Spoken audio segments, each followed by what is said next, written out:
Salut tout le monde!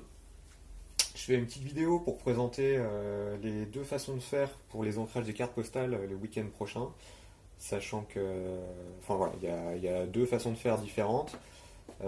Soit vous allez au plus simple, mais ça prend plus de temps, soit je vous montre, enfin vous faites la petite technique que je vais vous montrer après, ça permet d'ancrer par 4, ça gagne beaucoup de temps, après ça offre un peu moins de liberté.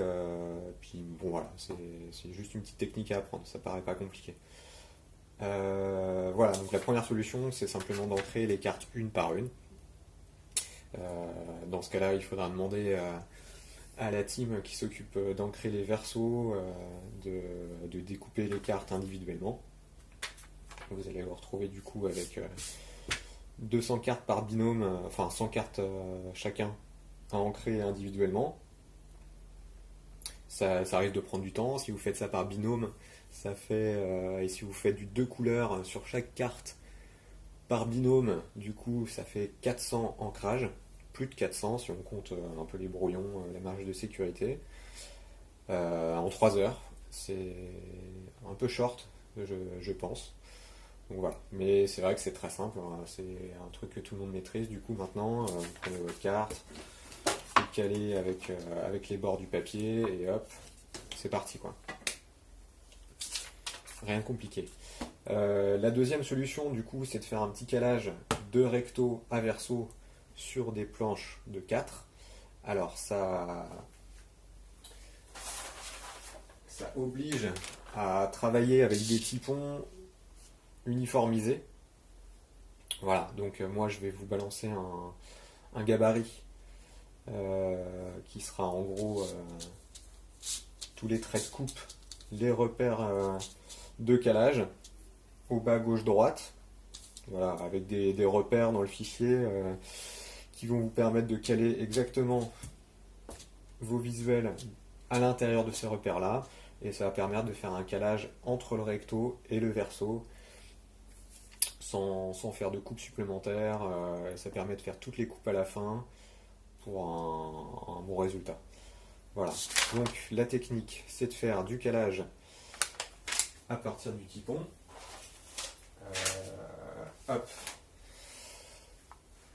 Donc si vous décidez de faire comme ça, vous allez vous retrouver avec des planches de 4 qui ressembleront à ça à peu près. Donc voilà, avec les traits de coupe, les repères d'impression hein, que j'ai pas filmé ici. Hop. Tac, les espèces de petits ronds là, qui permettent de bien caler, qui sont complètement symétriques en fait. Ce qui permet d'inverser le visuel au niveau des repères de calage sans qu'il n'y ait aucun souci. Donc le but du jeu c'est de caler le typon sur le visuel. Voilà, on prend son typon.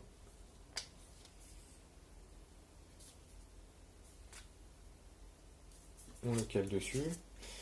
Alors ouais, là c'est pas très pratique parce que le typon est plus grand que le papier, mais le jour même ce sera pas le cas, hein. Les typons sont plus petits que les papiers, donc ce sera plus facile à scotcher. Là je vais scotcher à l'envers juste pour vous montrer.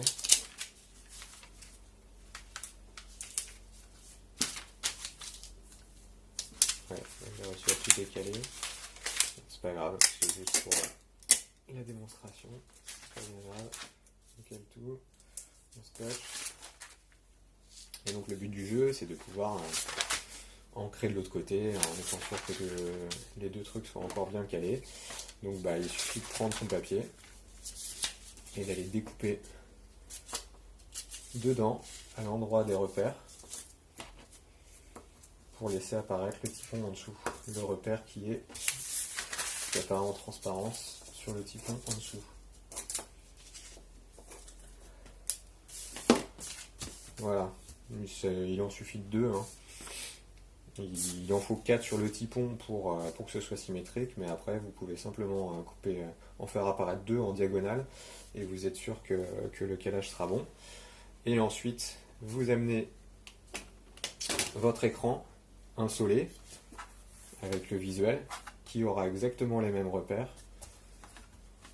Et il suffit de caler repère sur repère. Voilà, en faisant le truc comme d'habitude avec les languettes, enfin comme on a l'habitude de faire. On maintient bien en relevant. On vient mettre les cales sur le papier, pas sur le typon, hein, les cales sur le papier. Et voilà, c'est fait.